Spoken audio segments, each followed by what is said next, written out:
La seule solution que j'entrevois serait de l'attacher et de l'enfermer dans ma cave, mais je ne pense pas être capable de faire ça.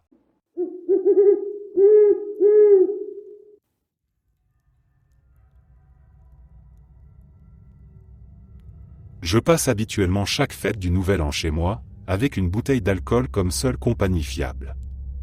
L'an dernier, je faisais exactement cela en regardant Supernatural en rafale. Je me souviens avoir regardé mon téléphone pour vérifier l'heure, il était 23h57. Ma vision commençait déjà à se troubler et j'étais bien engagé dans ma tradition de finir complètement ivre pour le Nouvel An. Ma famille me disait depuis des années qu'elle s'inquiétait pour moi. Selon eux, je passais trop de temps seul et j'avais besoin de sortir et de faire quelque chose, n'importe quoi. Le suicide m'avait traversé l'esprit de nombreuses fois au fil des années à cause de tout ce que la vie peut vous jeter à la figure, des relations ratées à répétition, des emplois sans avenir et des occasions prometteuses qui finissent par exploser en plein visage.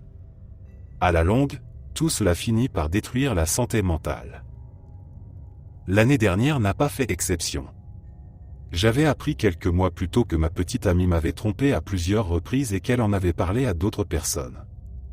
Elle trouvait même la situation particulièrement drôle, allant jusqu'à faire des remarques humiliantes sur mon incapacité à comprendre ce qui se passait. Je buvais davantage. C'est dans un coin de ma vision embrouillée que j'ai aperçu une silhouette noire immobile près de ma porte. J'ai essayé de me concentrer, mais j'étais trop profondément noyé dans l'alcool pour y parvenir. Je distinguais seulement une forme humaine sombre et floue. Une voix profonde et rocailleuse a alors envahi la pièce, semblant lointaine, comme une station de radio sur le point de disparaître. Elle m'incitait à en finir, affirmant que je le voulais déjà, que rien n'avait de valeur, que la vie était vide de sens et que personne ne m'aimait. Elle insistait sur le fait que même Carrie ne m'avait jamais aimé et que je répéterais éternellement les mêmes erreurs, rendant tout effort inutile. Pendant que cette voix parlait, je sentais mon énergie s'échapper et une paralysie s'installer. J'ai à peine réussi à marmonner intérieurement mon accord, convaincu que rien ne comptait et que mettre fin à ma vie était la seule issue. La voix a ensuite orienté mon attention vers un couteau posé sur le comptoir de la cuisine, suggérant qu'il serait suffisant pour mettre rapidement fin à mon existence. J'ai acquiescé sans résistance. J'avais l'impression d'être dans un rêve, sans aucun contrôle sur mes actes. Je me suis traîné jusqu'à la cuisine, j'ai saisi le couteau et je l'ai enfoncé dans mon poignet. Je me suis réveillé à l'hôpital. Mon ami Colin était passé me voir et, comme il avait un double des clés, il avait pu entrer. Il m'avait trouvé étendu sur le sol de la cuisine, baignant dans une mare de sang. Travaillant de nuit comme infirmier dans un hôpital voisin, il avait réagi rapidement et m'avait sauvé la vie. J'ai ensuite été admis dans une unité psychiatrique avec mon accord. Je pensais être devenu complètement fou. On m'a diagnostiqué un trouble schizo-affectif accompagné d'une dépression sévère. J'ai passé les 2 mois suivants à me reconstruire mentalement et j'en suis sorti avec un sentiment de renouveau.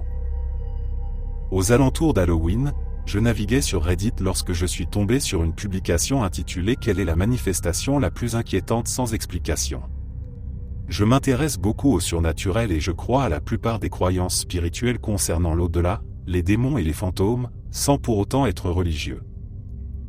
Parmi les réponses, j'en ai vu une contenant un lien évoquant le grand nombre de personnes qui se suicident au Nouvel An et les survivants qui affirment avoir vu une grande silhouette noire les pousser à passer à l'acte. En lisant cela, des frissons ont parcouru mon corps et mes muscles se sont crispés. Les souvenirs de cette nuit sont revenus brutalement. La silhouette noire. Les ordres qu'elle donnait. La manière dont elle voulait que je me tue, ou que je me sacrifie. J'ai alors demandé ce qu'elle pouvait bien vouloir. Une personne a répondu qu'après ses recherches, cette entité était mentionnée depuis des siècles dans différentes cultures sous diverses formes. Il s'agirait d'un esprit venu d'un autre monde qui reviendrait une fois par an pour récolter suffisamment d'âmes afin de se nourrir pour l'année suivante, comparable à un prédateur spirituel entrant en hibernation après s'être rassasié. C'est à partir de ce moment que je me suis enfoncé dans des recherches intensives sur Google. En remontant loin dans les résultats, j'ai fini par trouver une source qui correspondait presque exactement à ce que je cherchais. Elle provenait du site d'un groupe indépendant de recherche paranormale dont je préfère taire le nom. L'article répondait à de nombreuses questions. La mention la plus ancienne remontait à l'époque romaine et l'entité y était simplement désignée sous le nom de Ténébris, utilisé comme un nom propre et non comme une description. En latin, Ténébris signifie obscurité. Selon le texte, Ténébris apparaissait au solstice d'hiver et aurait autrefois convaincu une légion entière, soit environ 5000 soldats, de se précipiter du haut d'une falaise alors qu'ils poursuivaient une armée germanique, causant la mort de presque tous. Jules César en aurait eu connaissance et aurait exigé un sacrifice massif à Rome pour apaiser la bête Ténébris. Quelques jours plus tard, je suis retourné sur la publication Reddit et j'ai vu des dizaines de personnes affirmant avoir vu Ténébris. J'en ai contacté plusieurs et nous avons créé un groupe de discussion sur Discord. Le nombre de participants a dépassé les 250 au 1er décembre, et tous avaient vécu des expériences similaires. L'un d'eux marchait sur un trottoir à New York lorsqu'il a aperçu une silhouette dans une ruelle et ressenti une envie irrépressible de se jeter devant un taxi, qu'il a réussi à combattre.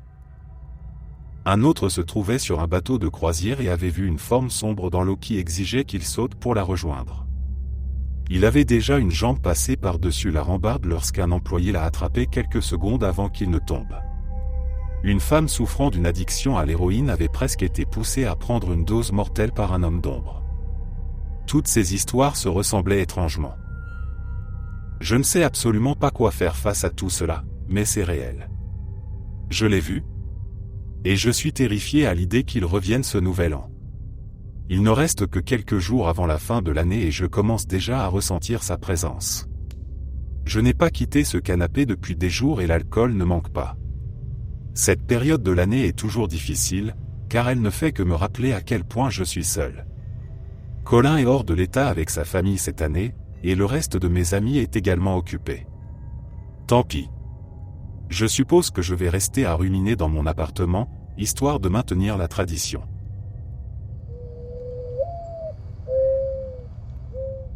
Il me reste 25 minutes avant de partir. C'est une durée étrange, je le sais, mais c'est honnêtement tout le temps dont je dispose avant de devoir m'en aller et mettre le plus de distance possible entre moi et cet endroit. J'ai tout gâché. Non, c'est encore trop faible. J'ai non seulement détruit ma vie, mais aussi celle de 5000 autres personnes. Tout a commencé ce matin au travail. Je travaille pour une entreprise qui développe des jeux mobiles. Elle est relativement récente. Il y a environ 3 mois, un ami à moi, Jimmy, a été recruté par l'un des propriétaires. C'est par lui que j'ai entendu parler d'un poste facile qui me permettrait de gagner le double de ce que je gagnais dans la vente. Je ne suis ni développeur, ni designer, ni même stagiaire. Je suis agent d'entretien, mais il me payait tout de même très bien. Ma femme, Dani, a d'abord été un peu déçue en apprenant que je ferais du ménage pour vivre, mais son humeur a radicalement changé dès que je lui ai dit que je gagnerais un peu plus de 4500 $ par mois. Le travail était simple. J'arrivais vers 8 h du matin et à 14 h, j'avais terminé. Ce poste a incroyablement resserré mes liens avec ma famille. Quand je travaillais dans la vente, je faisais des journées de 13 heures et j'ai pratiquement raté les 2 premières années de la vie de mon fils. Avec cet emploi au rythme plus léger, je me suis rapproché de Dani et mon fils Ryan s'est mis à me suivre partout. Mon patron me laissait même parfois emmener Ryan au travail. Il s'amusait à traîner avec Jimmy et à tester certains des jeux sur lesquels il travaillait. La vie était belle jusqu'à aujourd'hui. La journée avait pourtant commencé comme toutes les autres. Je me suis levé, j'ai pris une douche, mangé un petit déjeuner léger et je suis arrivé au travail à 7 h 45. Vers 14 h 30, alors que je finissais, j'ai remarqué Jimmy derrière moi. Il se balançait légèrement, comme s'il avait trop bu avant de venir travailler. Je lui ai demandé s'il allait bien. Il a lentement secoué la tête et a cherché Ryan du regard, expliquant qu'il ne l'avait pas vu depuis un moment et qu'il avait un nouveau jeu qu'il pensait lui plaire. Surpris et mal à l'aise, je lui ai rappelé que Ryan était venu l'autre jour avec moi et je me suis inquiété de son état, pensant qu'il manquait simplement de sommeil. Il m'a fixé quelques secondes avant de tomber à genoux. Il a tendu les bras de façon théâtrale, s'est agrippé à mes jambes et m'a supplié de ne pas rentrer chez moi et de ne pas quitter le travail. Je me suis dégagé et j'ai murmuré que je devais finir de nettoyer les sols et que nous parlerions plus tard. Je suis parti vers 15h20 et j'ai réussi à éviter Jimmy en quittant les lieux. J'ai tout de même réussi à l'observer brièvement sans qu'il s'en rende compte. Il se cognait doucement la tête contre son bureau. Ses lèvres bougeaient, mais je ne pouvais pas entendre ce qu'il disait. Alors que je me dirigeais vers la sortie, un cri déchirant a retenti. Quand je me suis retourné, j'ai vu Jimmy allongé au sol, en train de se poignarder frénétiquement au ventre. Des morceaux d'intestin commençaient à s'échapper des blessures les plus larges. Quelques collègues ont tenté de se précipiter vers lui, mais avant que quiconque ne puisse l'arrêter, il a éclaté en sanglots et a commencé à s'arracher l'intérieur du corps. Je ne sais pas pourquoi, mais j'ai couru jusqu'à ma voiture et je suis rentré chez moi à toute vitesse. J'aurais dû écouter son avertissement, mais j'ai refusé de croire que ma famille pouvait être en danger. Je suis entré en trombe dans la maison et j'ai constaté que personne n'était là. J'ai appelé Danny, mais seul le silence m'a répondu. Mon téléphone s'est mis à vibrer. J'ai décroché sans regarder l'appelant et j'ai entendu une voix étouffée à l'arrière-plan. Je savais que c'était Danny. Avant même que je puisse parler, une voix grave a pris le dessus et m'a reproché de ne pas avoir écouté Jimmy. Elle a expliqué que si j'étais resté au travail, tout cela aurait pu être évité. Puis elle m'a appris que, puisque j'avais été le premier à partir, je devenais leur deuxième expérience. Tout cela faisait partie d'un nouveau jeu, conçu pour être le plus immersif possible, utilisant de vraies personnes dans de vraies situations afin d'obtenir des résultats plus authentiques. J'ai interrompu l'homme et je l'ai supplié de me rendre ma famille, proposant de prendre leur place. Il a simplement ri avant d'expliquer que cela n'arriverait pas. Il m'a ordonné d'aller dans mon placard, où je trouverais un sac à dos contenant des ressources. Il a précisé que plus je réussirais d'objectifs, meilleures seraient les récompenses. Il a aussi averti que l'échec signifierait la mort de nous trois. J'avais 3 heures pour me préparer. Une fois ce délai écoulé, je recevrai un autre appel et je devrais prendre ma voiture et m'éloigner le plus possible de chez moi afin de réduire les risques d'être intercepté. J'ai tenté de comprendre pourquoi je devais me soucier d'être arrêté, mais la communication a été coupée. La dernière chose que j'ai entendue a été la voix de Ryan demandant où j'étais. Voilà pourquoi il ne me reste que 25 minutes. J'ai passé 1 heure à fouiller ma maison pour rassembler tout ce qui pourrait m'être utile. L'heure suivante a été consacrée à un passage à la banque pour retirer tout l'argent de mon compte, soit $324.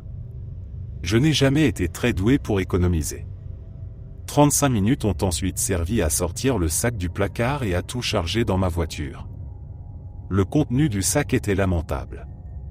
Il y avait $8, 2 barres de céréales avec le mot santé inscrit dessus, et 3 bouteilles d'eau. Je viens de recevoir l'appel d'avertissement. Il est temps pour moi de partir. C'est une nouvelle année. Je suppose que je n'ai pas vraiment le choix. Il est temps de devenir quelqu'un de nouveau. Je ne pense pas qu'il existe quelque chose de plus terrifiant que le concept même d'une guerre civile. Pour nous, la guerre civile espagnole est devenue un champ de bataille sanglant opposant une alliance républicaine de gauche aux nationalistes conservateurs de droite dirigés par le général Francisco Franco. Une grande partie de l'histoire de ma famille a été façonnée par cette guerre idéologiquement complexe, en particulier celle de mes grands-parents. Gonzalo Dávila Fernández, également connu sous le nom du héros du Nouvel An, a vu son nom devenir synonyme d'un héroïsme valeureux face au mal le plus pur. Gonzalo, mon grand-père anarchiste, combattit du côté républicain durant la guerre civile espagnole. Respecté aussi bien par ses camarades que par ses ennemis, Gonzalo reçut même un télégramme du général Franco lui-même, saluant ses efforts lors de la bataille de Teruel. Les républicains perdirent la guerre de manière brutale et mon grand-père y perdit peut-être la vie, mais son héritage continue de vivre au sein de ma famille. De manière ironique, ma grand-mère Carmen refusait de parler des récits de guerre de Gonzalo, comme si une peur profonde l'habitait. Alors que mon père aimait interroger chaque détail non anodin de ces histoires, ma grand-mère les ignorait systématiquement et éludait ces questions. Le jour où Carmen mourut, son testament me légua l'intégralité des mémoires de Gonzalo, et à moi seul. Elle m'avait même averti de ne jamais divulguer le contenu de ses lettres. Je suis désolé, mamie, mais le monde doit connaître la vérité sur les exploits de Gonzalo. Ce qui suit correspond aux versions traduites des lettres de Gonzalo. Le 12 décembre 1937, Gonzalo relata que le commandant Saravia avait décidé que la prochaine campagne aurait lieu à Teruel, une ville du sud de l'Aragon. Le plan consistait à assiéger la ville sur 3 fronts et à capturer une crête occidentale appelée la Mula afin de ne laisser aucune issue aux forces fascistes. Il reconnut que les avertissements de Carmen étaient fondés, car les montagnes étaient un enfer glacé, et qu'il aurait dû emporter davantage d'équipements divers. Il demanda que l'on lui fasse parvenir en urgence des cigarettes et du matériel chaud. Le 17 décembre 1937, Gonzalo écrivit que l'assaut contre la Mula s'était achevé avec de lourdes pertes des 2 côtés. À leur arrivée, des cadavres ennemis jonchaient les tranchées. Personne ne savait exactement comment ces hommes étaient morts, mais beaucoup présentaient des engelures accompagnées de marques de morsures. Aucun impact de balles, aucun signe de famine ou de maladie n'avait été relevé. Il expliqua également que de nombreux soldats souffraient désormais d'insomnie à cause de bruits forts et inquiétants, semblables à des claquements de castagnettes. Les généraux supérieurs, notamment Listé et Heredia, rejetèrent ces témoignages et menacèrent d'exécuter sommairement quiconque continuerait à nuire au moral des troupes. Gonzalo avoua sa peur croissante, car lui aussi entendait ces claquements. Le 23 décembre 1937, un message intercepté révéla que le chef nationaliste assiégé, le colonel Redarcourt, avait demandé des renforts. Des rumeurs circulaient toutefois selon lesquelles cette demande visait à combattre des combattants surnommés les hommes aux castagnettes, et non les républicains. Le haut commandement interrogeait des prisonniers de guerre au sujet de ces assaillants mystérieux et des bruits de claquements. Gonzalo craignait que l'existence de combattants non répertoriés ayant attaqué sans ordre officiel ne provoque un désastre. Il s'interrogeait sur la nature de ces individus capables d'attaquer aveuglément, doutant qu'il s'agisse de la brigade internationale, et sentait que quelque chose n'allait profondément pas avec ces hommes aux castagnettes. Le 29 décembre 1937, une tempête de neige s'abattit sur Teruel et de nombreux soldats manquaient d'équipements adaptés. En une seule nuit, près de 78 cm de neige tombèrent, forçant l'arrêt complet de l'offensive. Les claquements de castagnettes devinrent encore plus forts. Gonzalo raconta qu'un soldat originaire de Séville, mortellement blessé, avait succombé dans l'après-midi. Lorsqu'on transportait son corps pour l'inhumation, celui-ci se serait réanimé, attaquant et tuant les hommes chargés des rites funéraires. Le haut commandement se déchaîna contre les équipes médicales. Un médecin aux cheveux blonds dorés affirma que l'homme était bel et bien mort de ses blessures par balle et ne pouvait être l'assaillant. Il fut exécuté pour avoir prétendument raconté des fables, son corps abandonné dans la neige. Le 31 décembre 1937, Gonzalo décrivit une attaque qui ne venait pas des nationalistes. Il affirma avec insistance ne pas avoir perdu la raison, bien qu'il ait eu l'impression que tous les autres sombraient dans la folie. 2 adolescents de garde de nuit furent attaqués par le médecin exécuté 2 jours plus tôt. Les autres soldats ouvrirent le feu, mais pas avant que l'assaillant n'ait arraché le visage de l'un d'eux. Le corps portait toujours les mêmes cheveux blonds dorés. Les survivants affirmèrent également avoir vu une entité gazeuse, noire et spectrale flotter au-dessus des tranchées. Elle tenait des castagnettes dans chaque main et, à mesure que les claquements devenaient plus rapides et mélodieux, l'agressivité du cadavre animé augmentait. Les officiers supérieurs ne firent pas exécuter les témoins, car ils ne pouvaient plus nier ni les claquements ni les cris inhumains qui se mêlaient au vent de la tempête. Le 1er janvier 1938, Gonzalo évoqua un souvenir de jeunesse partagé avec Carmen à l'église, lorsqu'ils avaient ri ensemble en lisant l'Apocalypse. Il comprenait désormais que l'on ne pouvait saisir l'inconnu sans l'avoir vu de ses propres yeux. Il affirma avoir vu le spectre noir et ses castagnettes. L'entité possédait un crâne en décomposition en guise de tête et portait des robes noires semblables à celles d'un prêtre catholique. L'approche de la créature se manifesta par un vacarme si intense que certains soldats saignaient des oreilles, tandis que le froid faisait geler les mitrailleuses. Toutes les tentatives pour détruire l'entité, désormais appelée le prêtre, échouèrent, qu'il s'agisse de tirs, de grenades ou d'artillerie. Par ces claquements, le prêtre commandait une armée de cadavres enragés dont l'unique but était de dévorer les vivants. Face à l'assaut massif de ces cannibales, le haut commandement ordonna aux médecins d'amputer immédiatement les blessés afin de jeter les membres sectionnés aux assaillants et permettre une retraite. Gonzalo décrivit les hurlements des jeunes soldats sacrifiés pour la cause, traités comme de la viande face à un ennemi surnaturel. Chaque nouvelle victime renforçait l'armée du prêtre, qui semblait se moquer cruellement des survivants. La neige atteignait désormais près de 120 cm, rendant impossible toute distinction entre les cadavres inertes et ceux capables de tuer. Aucun soutien aérien n'était possible à cause de l'épaisseur de la tempête. Le prêtre attaqua également les positions nationalistes, comme en témoignaient les tirs et explosions provenant de la ville assiégée. Les cris des civils implorant la pitié résonnaient au loin. Gonzalo comprit que cette créature n'était ni communiste, ni anarchiste, ni fasciste, mais uniquement animée par le désir de tuer pour son propre divertissement. Certains affirmèrent même que les cadavres hurlaient de douleur, suppliant que le claquement cesse tant la souffrance était immense.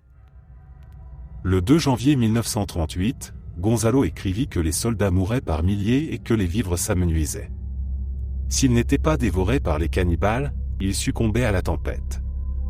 Il ne lui restait que quelques balles après avoir tiré sur ces créatures. Beaucoup de soldats avaient abandonné tout espoir et se réfugiaient dans la foi. Gonzalo rejeta cette idée, affirmant qu'il continuerait à se battre pour un avenir libre et démocratique en Espagne. Il expliqua toutefois avoir compris comment vaincre le prêtre. Les castagnettes semblaient être la source de son pouvoir. En les détruisant, il espérait mettre fin à la tempête et aux attaques des morts vivants. Il était prêt à tenter cet acte dans l'espoir de revoir Carmen. Il demanda que, s'il ne donnait plus jamais de nouvelles, elle fuit le pays avec les enfants sans jamais se retourner. Carmen ne reçut jamais d'autres lettres de Gonzalo. La dernière correspondance retrouvée provenait du général Franco lui-même. Dans cette lettre, Franco exprimait son regret qu'un soldat aussi valeureux n'ait pas rejoint le camp nationaliste. Il affirmait que la guerre exigeait l'extermination totale de l'ennemi, mais que lorsque celui-ci provenait des abîmes de Satan, seul un chef exceptionnel pouvait l'anéantir. Il reconnut que Gonzalo n'était peut-être pas saint d'esprit, mais qu'il possédait un cœur fort. En tant que soldat et catholique dévoué, Franco déclara rendre hommage au service de Gonzalo pour avoir protégé l'Espagne de la colère d'une des plus terribles créatures de Satan. Il expliqua que les troupes des deux camps souhaitaient lui offrir une sépulture digne, mais que son corps ne fut jamais retrouvé dans la fosse commune laissée par la bête. Il conclut en affirmant que l'héritage du héros du Nouvel An continuerait de vivre, tout comme l'Espagne.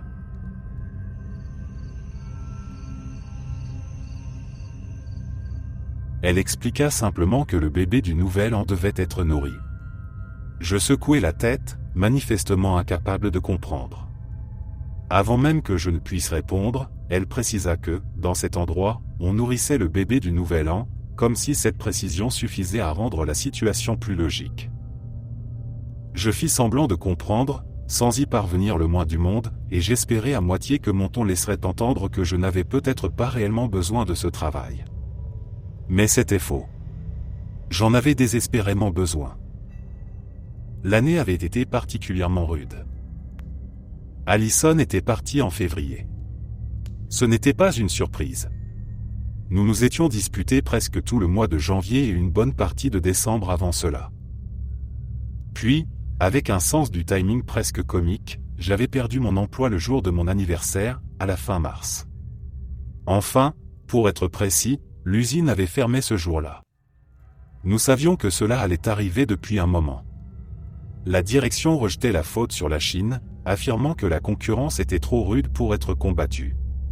C'était sans doute en partie vrai. Mais j'étais encore plus convaincu que les habitudes coûteuses du PDG, aussi bien en voiture de sport qu'en jeune blonde hors de prix, y étaient pour bien plus que la Chine ne pourrait jamais l'être. J'avais mis un peu d'argent de côté. Je n'avais pas été imprudent. Mais les funérailles avaient coûté bien plus cher que prévu. Mes deux parents étaient morts à quelques mois d'intervalle. Mon père était tombé d'une échelle en essayant de changer une ampoule sur le porche. Quand ma mère l'avait trouvé, il était déjà mort depuis longtemps au bas des marches. Elle avait alors cessé de lutter. Elle ne mangeait presque plus et buvait énormément. Un soir de début mai, elle s'était engagée devant un poids lourd. Personne n'avait cherché à savoir si elle était ivre, mais tout le monde le savait. Il n'était sans doute pas resté grand-chose d'elle à examiner.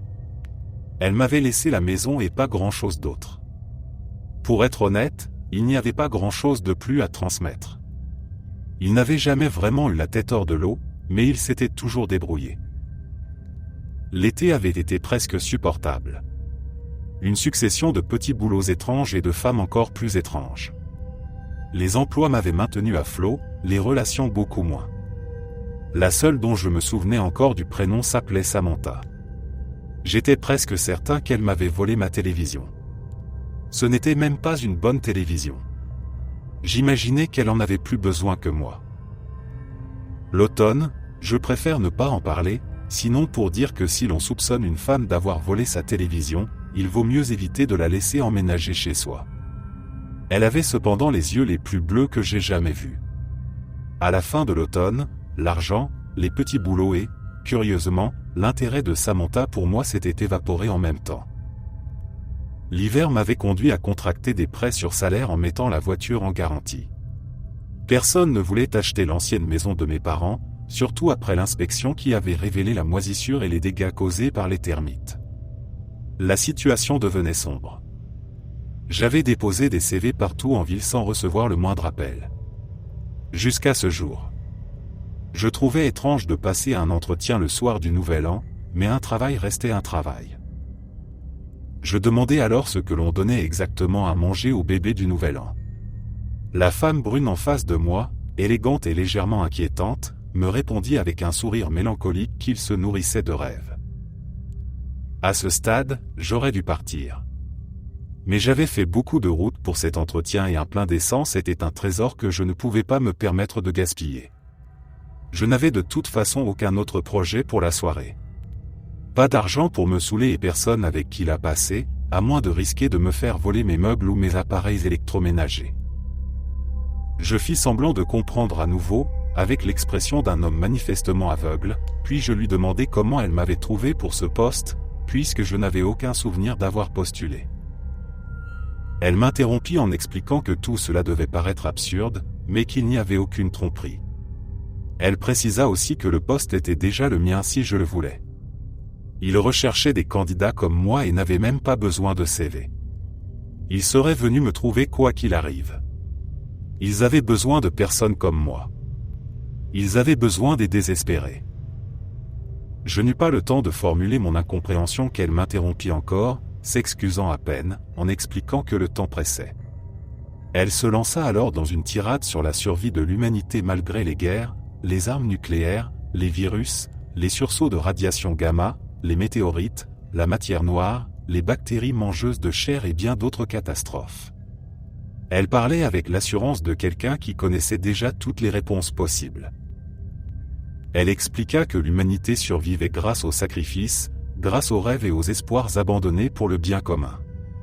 Parfois, les choses s'arrangeaient, mais le plus souvent, c'étaient les rêves qui faisaient la différence. Et cette nuit-là, il y avait plus d'espoir et de rêve d'un avenir meilleur que n'importe quelle autre nuit de l'année. Elle poursuivit en disant que ses rêves étaient récoltés cette nuit même et donnés au bébé du Nouvel An, puis m'invita à la suivre pour me montrer. Elle se leva et me fit signe de venir. J'aurais dû fuir dès qu'elle ouvrit la porte, courir jusqu'à l'ascenseur au bout du couloir, descendre au rez-de-chaussée, monter dans ma voiture et ne jamais me retourner. Mais j'ai toujours eu une curiosité morbide qui me perd. Je la suivis donc. Le couloir était banal, l'ascenseur aussi, tout comme le bâtiment. Tout était d'une normalité presque douloureuse. Après une série complexe de boutons pressés, nous descendîmes longtemps dans un silence pesant, jusqu'à ce qui ressemblait au sous-sol du monde. D'une certaine manière, c'était exactement cela. Lorsque les portes s'ouvrirent, je fus frappé par l'agitation. La pièce, grande comme un hangar à avion, était bondée. Des scientifiques en blouse et lunettes de protection couraient entre des machines d'une complexité incompréhensible. Tous affichaient des visages épuisés et défaits. Elle expliqua en marchant qu'ils ignoraient ce qu'était la chose qu'ils abritaient, d'où elle venait ou depuis combien de temps elle était là. Impossible de dire s'il s'agissait d'un extraterrestre, d'un dieu, d'un démon, d'un voyageur temporel, d'un fantôme ou même du Yéti. Il savait seulement qu'elle semblait vouloir maintenir l'humanité en vie. Rien que cette année-là, l'humanité s'était détruite ou éteinte accidentellement 642 fois à travers autant de lignes temporelles. Cette chose empêchait cela de se produire dans la nôtre, d'une manière qu'il ne comprenait qu'à peine. Nous ralentîmes en approchant du fond du hangar. Les scientifiques y étaient moins nombreux et leurs visages semblaient encore plus brisés. Elle expliqua que la créature se nourrissait de rêves. Personne ne pouvait rester près du bébé longtemps. Aucun blindage ni aucune protection n'était efficace. Il prenait simplement les rêves et les dévorait, sauvant ainsi tout le monde. Il l'avait enfermé dans une chambre métallique en forme de dôme parce qu'il était difficile à regarder, trop complexe, trop dérangeant pour être laissé à la vue de tous. Elle ajouta qu'il était temps de m'expliquer mon rôle. Le poste était temporaire, exactement 1 an, et très bien rémunéré. Je compris presque. Elle expliqua alors que mon travail consisterait à observer la mort du monde, ou plutôt de tous les mondes, dans toutes les lignes temporelles. Le bébé avait besoin d'un hôte, ou du moins le préférait. Sans cela, il devenait instable. Il choisissait des humains sans rêve, que personne ne regretterait pendant 1 an. La transition était plus facile juste avant qu'il ne se nourrisse, ce qui expliquait le choix du nouvel an. Noël était trop imprévisible. Le nom du bébé venait d'un certain humour chez les scientifiques. Elle précisa ensuite que la douleur serait pire que tout ce que j'avais connu. Une souffrance comparable à une rupture multipliée à l'infini, comme si l'éternité et tout le mal passé et futur se déversaient dans mon esprit. Je ne mourrais pas. Aucun autre n'était jamais mort naturellement après avoir occupé le poste. Ils existaient simplement aussi longtemps qu'ils le souhaitaient, puis plus du tout. La plupart reprenaient ensuite une vie presque normale et heureuse. D'autres choisissaient de ne pas continuer. Les mauvaises années étaient souvent liées à ces cas-là. Je finis par comprendre pleinement. Si j'acceptais, je commencerais immédiatement après avoir signé les documents.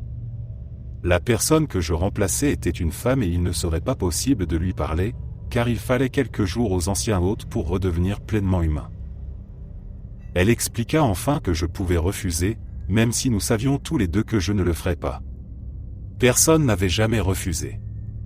Il pensait que le bébé choisissait son hôte autant que l'hôte le choisissait, même si cela restait une hypothèse. Le bébé était simplement très exigeant. Un long silence s'installa pendant que je faisais semblant de réfléchir. Elle m'observait presque avec pitié, comme si même le diable avait encore une âme. Je finis par accepter intérieurement et fis comprendre que je devais sans doute signer des papiers. Elle m'invita alors à la suivre, avec une douceur inattendue.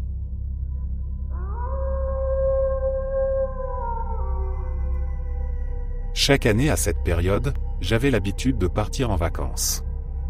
Je ne cherchais ni le soleil d'hiver ni le calme. Je cherchais la fin du monde. C'était devenu une obsession pour moi depuis 1999. Je travaillais dans l'informatique et j'avais été emporté par la vague de spéculation autour du bug de l'an 2000. À cause de la manière dont les programmes avaient été conçus, une peur généralisée s'était installée. On craignait qu'au passage au nouveau millénaire, les machines qui régissaient déjà une grande partie de nos vies interprètent la date comme le 1er janvier 1900. Le chaos devait s'ensuivre. Honnêtement, je ne sais toujours pas s'il y avait réellement un problème au départ. À l'époque, j'avais des doutes, mais je les gardais pour moi. Je n'allais pas mordre la main de l'entreprise qui me nourrissait. Finalement, aucune centrale n'explosa et aucun avion ne tomba du ciel. Le monde se réveilla le jour de l'an comme toujours, avec des gueules de bois et des résolutions de salles de sport. J'entamais l'an 2000 avec un compte bancaire très confortable. Pendant des mois, j'avais travaillé sans compter les heures sur des solutions aux fameux bugs et j'avais été payé grassement. Malgré cela, je me sentais profondément désabusé par l'informatique. J'avais entrevu un avenir dominé par une technologie toujours plus sophistiquée, mais alors que l'hiver mordait en janvier, assis dans mon appartement, je décidai de quitter la course à la carrière. J'investis prudemment l'argent gagné et vécu de manière frugale, acceptant de temps à autre des missions de conseil pour renflouer mes économies. Ma seule extravagance restait mon voyage annuel à la recherche de l'apocalypse. L'étincelle de cette lubie excentrique venait d'une lecture sur l'année 1900. Une fois passé sans encombre le cap de l'an 2000, je m'étais demandé à quoi ressemblait réellement la vie à cette époque. Je me demandais si le monde n'était pas meilleur sans ordinateur. Mes recherches m'emmenèrent pourtant dans une direction totalement inattendue. Je savais déjà que 1999 n'était pas la première fois que des personnes pourtant rationnelles annonçaient l'effondrement imminent de la civilisation, mais j'ignorais à quel point, au fil de l'histoire, des groupes ou des cultes avaient prédit la fin du monde à une date précise. Il était question de feu, de soufre, de déluge, de châtiment à venir. Aucune de ces prophéties ne s'étant réalisée, elles avaient laissé derrière elles des fidèles déçus et des chefs honteux. Peut-être avais-je un goût malsain pour l'échec des autres, mais je me passionnais pour ces récits de tromperie, de délire et de désillusion, au point de dévorer livre après livre sur le sujet. Je découvris qu'il existait autant de variantes de la fin des temps que de jours dans l'année, mais je me sentais particulièrement attiré par celle dont l'échéance tombait à minuit, au moment exact du passage à la nouvelle année. Sans doute à cause du souvenir de l'attente anxieuse devant mon poste de travail, lorsque l'horloge s'approchait de minuit à la fin de 1999. Par chance pour moi, la fin du monde au Nouvel An restait un thème brûlant et actuel, et je pus m'y adonner à maintes reprises. Je me tins sur des sommets montagneux tandis que des adeptes grelottaient à mes côtés en sous-vêtements. J'avançais dans la mer aux côtés d'hommes et de femmes adultes en pleurs. Une fois, je m'accroupis dans une grotte plongée dans l'obscurité totale, les seuls signes de présence humaine étant une toux occasionnelle ou un bruit corporel gênant. À chaque fois, le monde continuait de tourner, intact, non jugé, et je rentrais déjà en songeant à ma prochaine destination. Il y a 12 mois, je descendis d'un train dans la campagne anglaise. L'apocalypse devait se produire à proximité dans 2 jours. Il pleuvait aussi. Pendant un instant, je pensais avec nostalgie à mon jacuzzi à la maison, puis je relevai le col de mon manteau bien trop fin et me mis en marche. J'avais tenté de réserver un taxi à l'avance, mais dès que je mentionnais le nom de ma destination, un silence gêné s'était installé. 2 compagnies raccrochèrent simplement. Une 3e marmonna qu'elle ne se rendait pas là-bas avant de me laisser face à la tonalité de coupure. J'étais déçu, mais pas surpris. Les lieux que je visitais lors de mes voyages annuels étaient généralement évités par les gens ordinaires. Ou plutôt par ceux qui y vivaient. Les cultes ne faisaient pas de bons voisins. Le groupe vers lequel mes recherches m'avaient mené cette fois-ci restait énigmatique. J'en avais entendu parler pour la première fois sur un forum en ligne, où il était dit qu'ils invitaient ceux qui souhaitaient se réfugier loin d'un monde corrompu à les rejoindre. En creusant un peu plus, j'appris qu'ils attendaient la fin des temps à la conclusion de l'année. Cela m'avait suffi pour réserver mes billets. Alors que j'avançais péniblement sur une route qui se rétrécissait en un sentier, puis en une simple bande de boue à travers un champ, j'espérais que l'inconfort en vaudrait la peine. Il était 4 heures et presque nuit. La seule lumière provenait de la lampe de mon téléphone et, autre risque professionnel de mes voyages, aucun réseau n'était disponible. Je baissai la tête sous la pluie battante et continuai avec difficulté. 1 heure plus tard, j'atteignis enfin ma destination. J'étais trempé jusqu'aux os, épuisé, affamé et de très mauvaise humeur. Si j'avais été dans l'une des chaumières que j'approchais, je n'aurais pas ouvert à l'homme furieux, couvert de boue et d'eau, qui se tenait dehors. Je frappai à la porte d'un cottage d'où filtrait une faible lumière. À ce stade, peu m'importait que l'occupant soit accueillant ou hostile, sain d'esprit ou fou. Je voulais juste me réchauffer et me sécher. Je frappai plus fort. J'attendis, implorant intérieurement une réponse, et fus immensément soulagé lorsque la porte s'ouvrit lentement. Une femme se tenait dans un couloir plongé dans l'ombre. Je clignai des yeux et essuyai la pluie de mon visage, puis exprimai mon besoin d'abri. Elle m'observa longuement, son expression indéchiffrable, avant de m'accueillir et de m'inviter à entrer. Je pénétrai à l'intérieur, conscient de l'eau qui dégoulinait sur son sol, et la suivis dans une pièce éclairée à la bougie. Les bougies étaient parfumées et une odeur de lavande, très forte, emplissait l'air. Un petit feu de charbon brûlait dans l'âtre et je m'en approchai aussitôt, avide de chaleur. Une goutte d'eau tomba de mes cheveux sur les braises et grésilla bruyamment dans le silence de la maison. Je jetai un regard nerveux à la femme. À la lumière, je vis qu'elle était jeune, à peine dans la vingtaine, et jolie. Elle portait une longue robe simple et des bottes plates noires. Ses cheveux châtain clair étaient relevés en chignon. Elle commenta la violence de la nuit et son sourire éclaira son visage, puis m'informa qu'un ragoût mijotait dans la cuisine et qu'elle allait m'en apporter. Je souris bêtement. Après avoir mangé 2 portions du ragoût composé de légumes racines et d'une viande grasse, elle me conduisit à une petite chambre à l'arrière du cottage. Le lit était prêt. Je lui souhaitai une bonne nuit, retirai mes vêtements encore détrempés et me glissai sous les couvertures. Je m'endormis aussitôt. Je ne sais pas combien de temps je dormis. Il n'y avait pas d'horloge et la batterie de mon téléphone était presque vide. Assis sur le lit, je cherchais une prise pour mon chargeur sans succès. Rien de tout cela ne m'étonnait. Beaucoup des groupes que j'avais rencontrés rejetaient le monde moderne, et cela semblait être le cas ici. Le fait de dormir chez une parfaite inconnue ne me troublait pas non plus. Elle ignorait tout de moi, comme j'ignorais tout d'elle, et pourtant elle m'avait accueilli sans hésitation. Aucun culte que j'avais connu ne refusait un nouveau venu potentiel. Tandis que je m'habillais et partais chercher un endroit pour me brosser les dents, je me réjouissais à l'idée de vivre la fin du monde en compagnie de cette femme et de ses semblables. Je sifflotais gaiement lorsque je passais la tête dans le couloir. Un homme apparut alors et condamna ce son qu'il associait à quelque chose de diabolique. Il portait un costume sombre à fines rayures, délavé et sale, presque aussi sale que son visage couvert de crasse. Je réalisai que je le fixais sans pudeur et adoptai par réflexe la politesse britannique, exprimant des excuses. Il répondit par une remarque méprisante, affirmant que le diable n'avait que faire de moi. Je compris que siffler était mal vu et redoublai d'excuses. À ce moment-là, la jeune femme apparut dans l'embrasure d'une porte.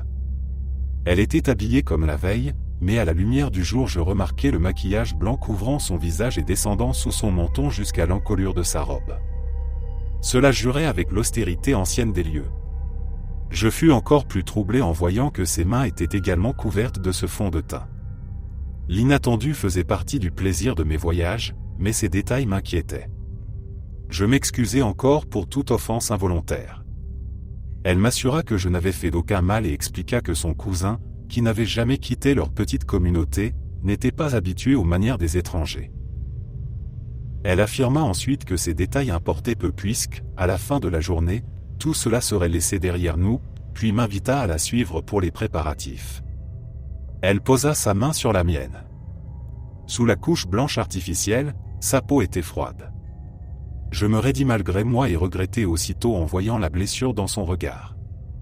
Je présentai des excuses sincères. Elle détourna les yeux, ouvrit la porte d'entrée et sortit.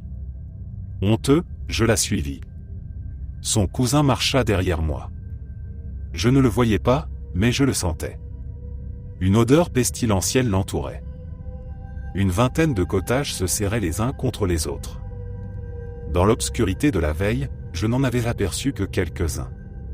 Construits en pierre solide, ils semblaient abandonnés, à l'exception d'un seul d'où s'élevait de la fumée. La jeune femme s'y rendit et entra sans frapper. L'odeur lourde de lavande s'échappa par la porte ouverte, si forte qu'elle en devenait écœurante, et je fus soulagé de respirer l'air frais à l'extérieur. J'oubliai tout cela lorsqu'elle revint en tenant une vieille femme par la main. La vieille femme était aveugle. À la place de ses yeux, il n'y avait que des cavités sombres. En s'approchant, je vis que sa peau était elle aussi couverte de poudre blanche. La jeune femme présenta la vieille comme sa grand-mère et expliqua que j'étais une nouvelle âme en quête de refuge. Je me crispai en anticipant un contact, mais la vieille se contenta de sourire, dévoilant des gencives noircies et des dents jaunies. Je répondis par un sourire forcé, inutile puisque son regard vide ne pouvait le percevoir, puis la saluai par politesse. Le cousin prit l'autre bras de la grand-mère et tous trois commencèrent à marcher. Pour la première fois de mes voyages, l'idée de fuir me traversa sérieusement l'esprit. Ces gens m'effrayaient. Puis je me raisonnai. Je n'étais pas venu si loin pour repartir en tremblant. Je me hâtais de les rejoindre tandis que le dernier crépuscule de l'année tombait. Je réalisai que j'avais dormi bien au-delà de midi. Minuit était beaucoup plus proche que je ne l'avais pensé.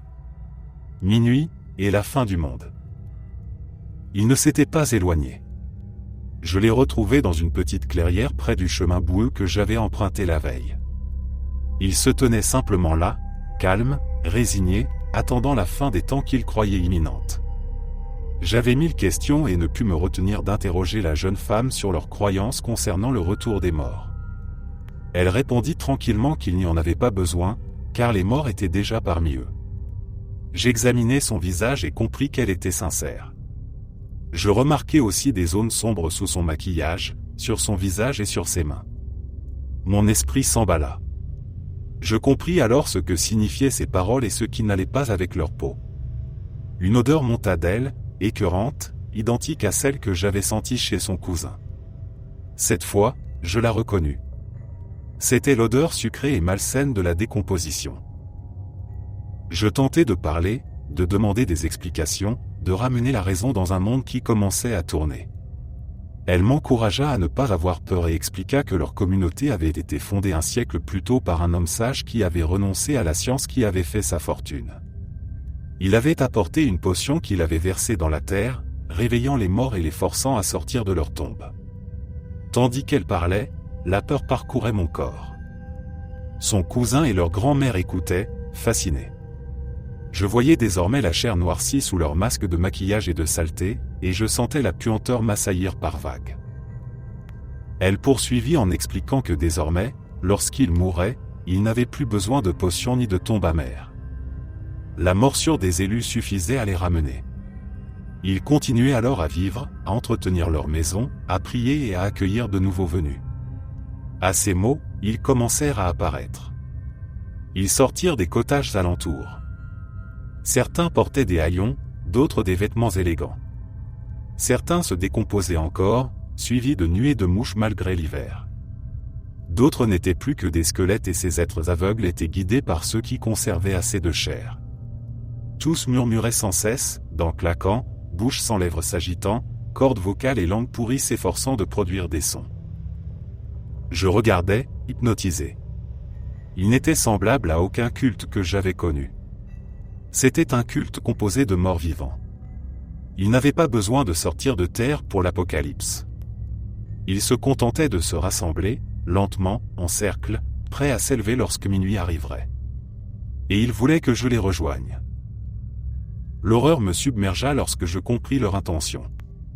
Une lame rouillée fut déposée à mes pieds par l'un d'eux. Un autre posa ses doigts morts sur ma gorge, mima un geste tranchant et sourit en dévoilant ses dents.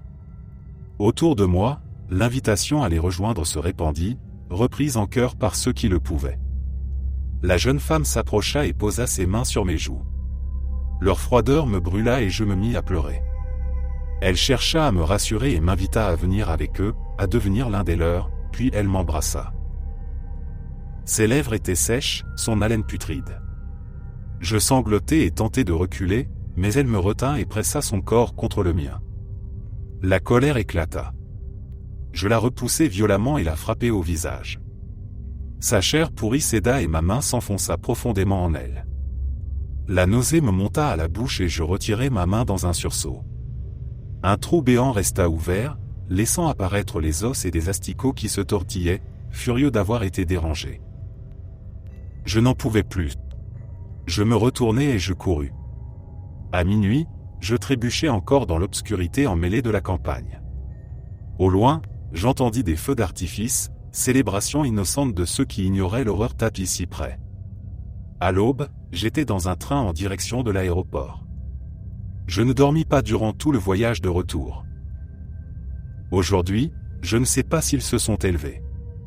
Je ne sais pas s'ils sont retournés à leur maison pour entretenir et prier encore, pour accueillir d'autres voyageurs inconscients. Je ne sais pas s'ils pensent à moi. Je ne sais pas si la jeune femme peut encore me goûter, comme je peux encore la goûter moi. Le souvenir de son baiser persiste. Je ne pense pas qu'il disparaisse un jour. Quant à l'avenir, je passerai l'année 2026 assis dans mon jacuzzi, une bouteille de bourbon à la main. Si le monde doit finir, je veux être bien ivre.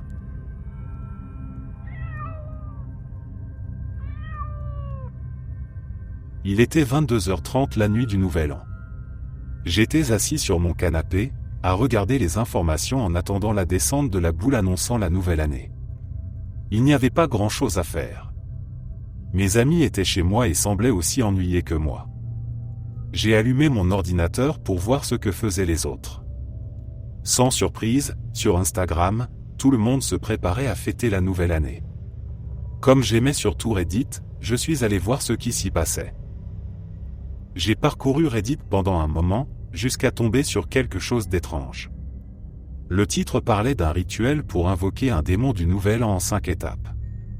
J'ai appelé mes amis pour leur montrer ce que j'avais trouvé. Ils se sont tous regroupés autour de moi, contents d'avoir enfin quelque chose pour tromper l'ennui. La première étape consistait à faire couler un peu de sang de chaque participant et à le verser dans un bol. L'un de mes amis détestait la vue du sang, mais malgré ses réticences, nous l'avons poussé à participer. Une fois cette étape terminée, nous sommes passés à la suivante. La deuxième étape demandait de couper une mèche de cheveux à chaque participant et de la mettre dans le bol. Nous avons tous obéi. Les filles ont hésité un peu avant de se décider, mais elles ont fini par couper une petite partie de leurs cheveux et à la déposer avec le reste. L'une de mes amies, la plus réfléchie du groupe, a exprimé ses doutes et a laissé entendre que continuer n'était peut-être pas une bonne idée. Je l'ai rassurée en lui expliquant qu'il n'y avait rien à craindre et que ce n'était qu'un jeu inoffensif pour passer le temps. Elle a accepté, même si son malaise restait visible. Je l'ai prise contre moi. Elle n'était pas ma petite amie, mais je tenais profondément à elle. Elle a posé sa tête sur mon épaule pendant que je lisais la troisième étape. La troisième étape demandait à chacun de révéler un secret sombre sans mentir, en précisant qu'il était impossible de se retirer à ce stade. L'un après l'autre, mes amis ont avoué des choses lourdes et troublantes sur leur passé. Certains secrets étaient choquants, d'autres dérangeants, et je préfère ne pas les répéter. Quand mon tour est arrivé, j'ai moi aussi partagé quelque chose que je ne souhaite pas écrire ici. Après ces révélations, nous nous sommes sentis à la fois plus proches et plus distants, comme si quelque chose s'était brisé entre nous. Il ne restait plus qu'à passer à l'étape suivante. La quatrième étape demandait de mettre le feu au contenu du bol afin de commencer le rituel, en précisant de ne pas passer à la dernière étape avant que tout soit entièrement brûlé. Un de mes amis est allé chercher un briquet dans la cuisine. Pendant ce temps, j'ai regardé l'horloge. Il était 23h31. La nouvelle année approchait. Lorsqu'il est revenu, il n'a rien dit et a immédiatement enflammé le contenu du bol. L'odeur était atroce, et aux expressions de mes amis, je savais qu'ils ressentaient la même chose. Nous regardions brûler des morceaux de nous-mêmes lorsque l'un d'entre eux s'est mis à trembler violemment avant de s'effondrer au sol. J'étais sur le point d'arrêter ce jeu stupide lorsqu'il a repris connaissance et affirmé que tout allait bien. J'ai alors rouvert mon ordinateur pour lire la cinquième étape. Elle indiquait que la personne la plus coupable devait avoir le cœur arraché et dévoré. J'ai refermé l'ordinateur immédiatement et déclaré que tout cela allait trop loin et que le jeu devait s'arrêter. Ce qui s'est produit ensuite me hantera à jamais. Celui qui venait de s'effondrer a soudainement attaqué le plus discret d'entre nous. Il l'a poignardé en pleine poitrine avec une lame sortie de nulle part. Je n'ai jamais su d'où venait ce couteau. Sous nos yeux horrifiés, il a arraché son cœur et l'a mangé. Son corps s'est alors transformé en quelque chose que mon esprit refuse encore de comprendre. La créature s'est jetée sur nous, tuant instantanément celle que j'aimais, puis massacrant mes autres amis sans la moindre pitié. Elle m'a attrapé et projeté violemment contre le mur. Quelque chose a traversé mon corps. J'étais en train de me vider de mon sang. Malgré la douleur, j'ai réussi à ramper jusqu'à mon ordinateur. Tant que j'étais encore en vie, je devais prévenir quelqu'un. J'ai tapé ce message pour dire au monde qu'un démon existe vraiment. Je l'ai invoqué, et je suppose que je mérite ce qui m'arrive. Si quelqu'un lit ceci, soyez prudent. Je suis désolé pour tout ce que j'ai fait.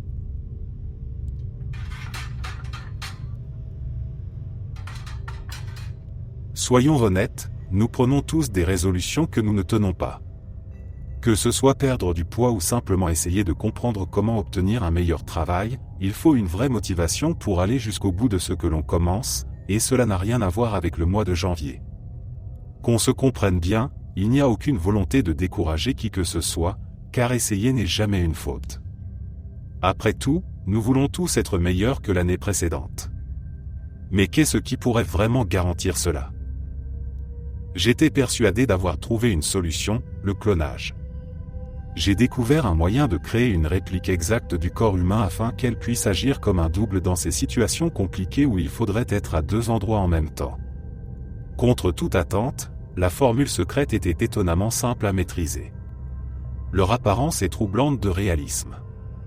Ils parlent comme nous et chantent même comme nous. Je n'ai compris à quel point cela me mettait mal à l'aise que lorsque j'en ai vu un de très près. Une différence notable est qu'ils ne clignent pas des yeux comme les gens ordinaires. C'est étrange, mais j'ai appris à mon clone à faire semblant de cligner des yeux, au cas où j'aurais besoin de me faire remplacer au travail lors d'un arrêt maladie. Cela a été la première erreur d'une longue liste. Je n'aurais jamais dû m'immiscer dans le domaine de Dieu, mais j'avais besoin de souffler dans une vie devenue ingérable. Je suis mère célibataire et j'ai à peine le temps de m'occuper de mes enfants, d'aller travailler ou même de faire les courses. J'étais convaincu que me cloner serait la solution la plus simple. En revanche, apprendre aux clones à ne pas devenir hostiles était une toute autre affaire. Le problème principal est qu'ils finissent par croire qu'ils sont les originaux. Le mien a suivi ce schéma. Cela s'est fait progressivement. Un jour, il a commencé à imiter mes actions de plus en plus régulièrement. Un jour, il est allé chercher ma fille à la maternelle et elle a presque cru que c'était moi. Ils sont même allés manger une glace ensemble. Puis la situation a dégénéré vers des contraventions et de petits délits. Expliquer à la police qu'il s'agissait de mon clone n'a évidemment mené à rien. Pire encore, mon clone a commencé à porter un intérêt inquiétant à ma fille. Il l'observait constamment, comme s'il se considérait comme son véritable parent. J'ai compris que si je ne faisais rien, il finirait par me remplacer complètement, moi et ma fille. J'ai donc dû envisager l'impensable et tenter de tuer mon clone. C'est là qu'est apparu le second problème, ils sont quasiment impossibles à éliminer. Les poignarder au cœur, leur arracher les yeux ou même leur déchirer la peau du visage ne suffit pas à les arrêter. Ils survivent comme des machines indestructibles. J'en suis venu à me demander si je n'avais pas créé des robots plutôt que des êtres humains. Finalement, mon clone a pris le contrôle de ma vie et m'a enfermé dans un congélateur pendant près de 3 jours. Durant ce temps, il a kidnappé au moins 7 autres personnes pour les cloner à leur tour. Il semblait animé par l'idée de remplacer tous les humains originaux présents sur Terre. Il considérait les clones comme supérieurs, incapables d'erreur. Pour finir, il a cloné ma propre fille. Le plus tragique est que je ne sais pas ce qu'il est advenu de l'enfant original, car leur plan repose sur le remplacement et l'élimination des véritables humains. J'ai cherché partout, mais elle a simplement disparu. Les clones sont meilleurs en tout. C'est d'ailleurs pour cela que je les ai créés à l'origine, pour que nous cessions de craindre l'erreur ou l'imperfection. Mais je les ai rendus trop parfaits. Ils ont déjà pris le contrôle de la majorité de la ville où je vivais. Il a fallu environ 3 mois pour que quelqu'un s'en rende compte, puis les médias ont été réduits au silence. Il est donc peu probable que vous en entendiez parler. Ils occupent désormais des postes de pouvoir et avancent lentement leur projet de domination par le clonage. J'ai réussi à m'échapper, mais comment reprendre ma vie à un clone qui imite parfaitement chacun de mes gestes et de mes habitudes? Aussi difficile que cela soit à admettre, il n'y a plus de place pour moi dans ma propre existence. Je suis devenu inutile. Il en sera probablement de même partout où les clones se répandront. Au rythme actuel, ils auront tout remplacé bien avant le mois de mars. C'est pour cette raison que j'écris ce message maintenant, afin de vous pousser à réfléchir à vos résolutions du nouvel an. Vous êtes une personne originale, unique, et c'est grâce à vos défauts que vous êtes la meilleure version possible de vous-même. La perfection est peut-être bien plus dangereuse que nous ne l'avons jamais imaginé. Cette année, évitez de chercher à effacer vos failles. Restez authentique et soyez de bonnes personnes. Sinon, les clones finiront par vous trouver. Ils le feront, soyez en certains. Je suis désolé pour tout cela. Ne faites confiance à personne, surtout à ceux qui ne clignent jamais des yeux. Je le jure, parmi toutes les époques auxquelles ils auraient pu me renvoyer, celle-ci est probablement la pire possible. Tout est complètement foutu. Les types du laboratoire n'ont même pas été capables de me renvoyer assez loin pour que j'aie un minimum de temps avant que tout parte droit en enfer. Une partie de moi se demande si je pourrais les retrouver et leur dire exactement ce que je pense d'eux, ici et maintenant. Mais ce serait une perte de temps. Ce que je dois faire, c'est le trouver. Dieu seul sait ce qui peut arriver si je ne reviens pas immédiatement, ils enverront sûrement quelqu'un d'autre après moi. Il est hors de question que je retourne là-bas si je peux l'éviter.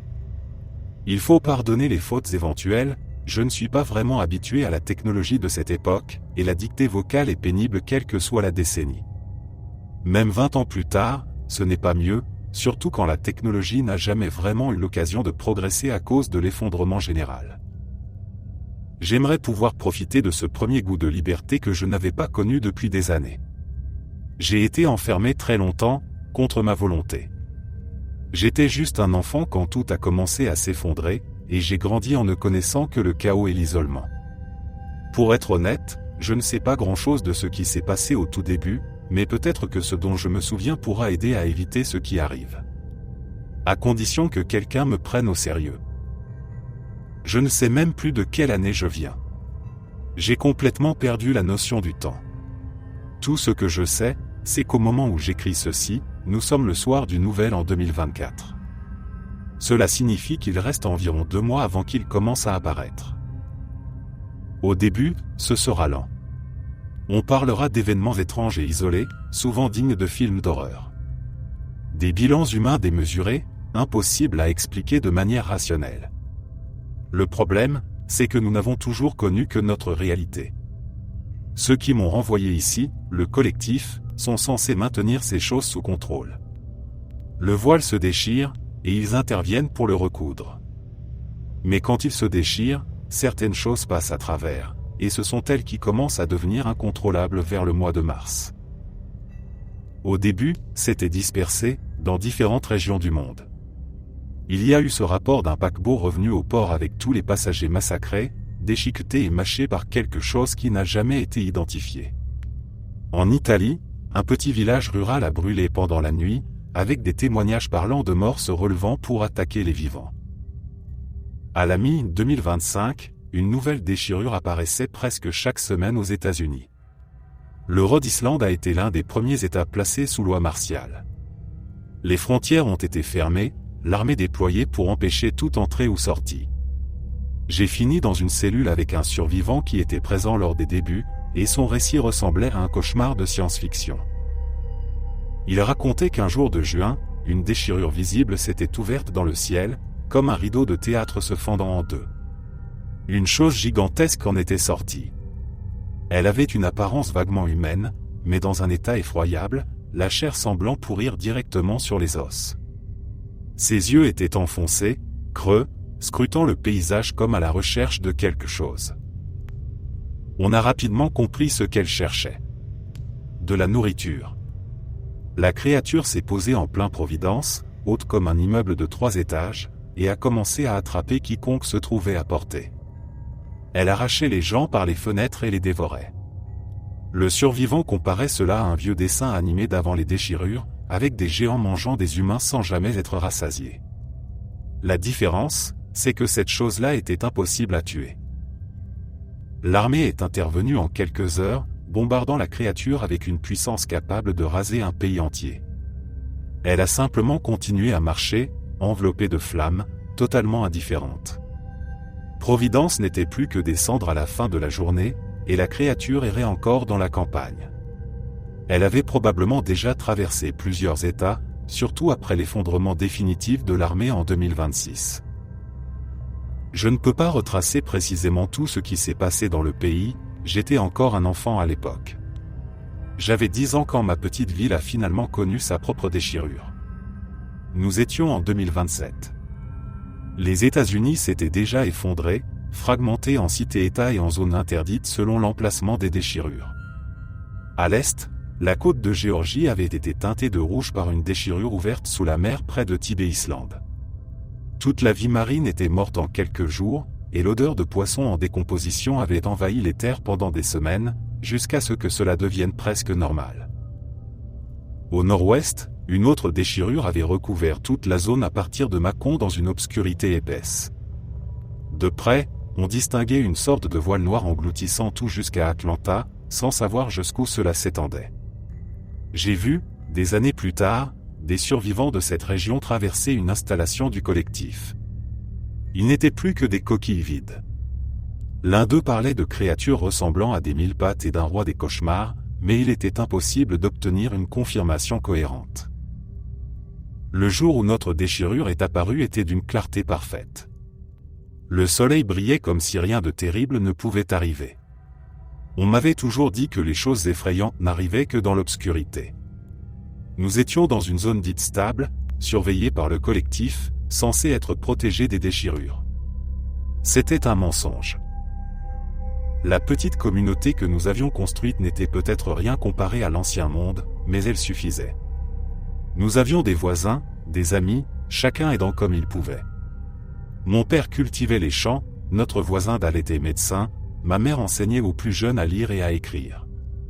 Même au milieu de l'enfer, nous survivions. Ce jour-là, j'aidais au jardin avec mon père et d'autres voisins. Nous récoltions ce que nous pouvions avant que le soleil ne brûle les cultures. Les tomates, les poivrons et les oignons étaient maigres, mais les pommes de terre promettaient une récolte régulière. Les enfants observaient avec envie les pastèques encore immatures. L'un d'eux, Ricky, avait insisté pour en ouvrir une trop tôt, révélant une chair pâle et immature. Personne n'a été puni, car tout s'est effondré moins d'une heure plus tard. Une ombre a soudain traversé le champ, bloquant le soleil. Le ciel était parfaitement dégagé, et pourtant la lumière a disparu en quelques secondes. Une déchirure s'ouvrait devant le soleil, projetant une ombre sur des kilomètres. Les insectes et les grenouilles se sont tus. Le silence, seulement troublé par un léger vent, était glaçant. À travers la déchirure, quelque chose observait. Une foule immense, innombrable, regardait comme si notre ciel était devenu un écran. Puis les fils sont tombés. Des millions de fils, presque invisibles, s'abattant avec la force d'un avion en chute libre. La foule au-dessus semblait applaudir. Ricky a été l'un des premiers touchés. Un fil lui a transpercé le crâne avec une violence telle que sa tête s'est ouverte comme la pastèque à côté de lui. Le sang l'a éclaboussée, presque comme si elle avait mûri d'un coup. Les enfants ont fui en hurlant. Moi, je suis resté paralysé. Autour de moi, les fils empalaient les gens, les transperçant sans effort. Mon père me cherchait désespérément, essayant de me mettre à l'abri, pendant que les fils s'écrasaient sur les maisons et les abris. En me retournant, j'ai vu mon père courir vers moi, mais ses mouvements étaient saccadés, irréels. Des fils invisibles le soulevaient comme une marionnette. Il était encore en vie, mais sa poitrine se couvrait de sang, l'empêchant de respirer correctement. Un voisin a tenté de fuir. Mon père, manipulé contre sa volonté, a été projeté contre lui. Les fils ont forcé ses bras à s'agripper, transperçant ensuite le voisin pour en faire une nouvelle marionnette. Au-dessus, la foule riait et applaudissait. Les marionnettes ont ignoré ma présence. Elles erraient dans le jardin, contraintes à marcher de manière grotesque, à danser ou à se battre pour divertir la foule. Je restais allongé, pleurant en silence, priant pour ne pas être remarqué. Plus tard, elles sont parties fouiller les maisons. Personne n'était épargné. J'ai vu un enfant de 3 ans suspendu au-dessus du sol, manipulé par les fils, pleurant pour sa mère, elle-même pendue à côté de lui. Le temps est devenu flou. La faim m'a réveillé. Le soleil était toujours caché par la foule au-dessus. J'ai fini par manger un oignon cru arraché à la terre. Finalement, j'ai rampé jusqu'à un abri de jardin, me faufilant parmi les sanglots des survivants encore conscients. J'y ai trouvé une vieille hache rouillée. Je me suis déplacé en rampant hors de la ville, coupant les fils quand je le pouvais, me cachant dans les fossés et les bois. Les arbres offraient une maigre protection. Je serrais la hache si fort que mes doigts me faisaient mal. Alors que je pensais m'en sortir, mes parents sont tombés du ciel devant moi, suspendus par les fils, leurs regards vides, leur corps brisé. Ils avaient été envoyés pour me capturer. J'ai frappé les fils, les faisant chuter. Puis, Avant qu'ils ne soient repris, j'ai mis fin à leur souffrance avec la hache. Ensuite, j'ai couru. On m'a retrouvé inconscient près de la route 40, toujours agrippé à la hache. J'ai été conduit dans une installation du collectif et interrogé pendant des heures. Les années ont passé. J'ai été placé dans des foyers contrôlés par le collectif, puis dans une colonie pénitentiaire après avoir tué un père d'accueil violent. D'autres ont participé, mais j'ai tout assumé. J'ai rencontré de nombreux survivants aux récits tout aussi horribles. Puis, il y a 3 semaines, on m'a intégré à un programme spécial. Une déchirure capable de renvoyer des gens dans le passé. En échange de notre liberté, nous devions prévenir le collectif. J'ai accepté. Aujourd'hui, je suis là. Je les vois à travers la fenêtre. Une femme souriante, un homme lisant son journal, inconscient de ce qui va arriver. Je ne leur laisserai jamais connaître l'enfer. Acheter une arme en 2024 est terriblement facile. Avec l'argent qu'ils m'ont donné, j'ai acheté un revolver et une boîte de munitions. Je n'aurai pas besoin de tout. Une balle pour ma mère, une pour mon père, et 2 pour moi. Si quelqu'un du collectif lit ceci, j'ai fait ma part. Je vous ai prévenu. Que vous puissiez empêcher cela ou non n'est plus mon problème. À l'heure qu'il est, il vaut peut-être mieux ne pas fêter la nouvelle année.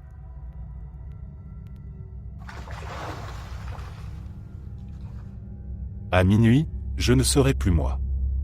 Chaque fois que j'emménageais dans un nouvel appartement, je ressentais la même présence, une entité qui percevait ma peur et s'en nourrissait jusqu'à m'attaquer. Et chaque réveillon du nouvel an marquait le moment où elle passait à l'action. Ce soir-là, je ressentais une angoisse identique aux précédentes. Lorsque l'horloge sonnerait minuit pour annoncer le 1er janvier, je savais que je ne serais plus Gail Pederson. Ma meilleure option avait toujours été de déménager avant la fin décembre. Cela avait été ma stratégie jusqu'ici, mais ce n'était qu'un sursis. Le fait était que je ne pouvais pas fuir. Et je savais aussi que ce n'étaient jamais les mêmes esprits qui m'attaquaient.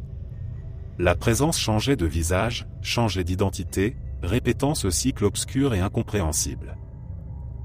J'ignorais pourquoi cette présence me suivait avec autant d'acharnement. Je n'étais pas attirante selon les critères habituels avec mon corps longiligne et ma peau pâle.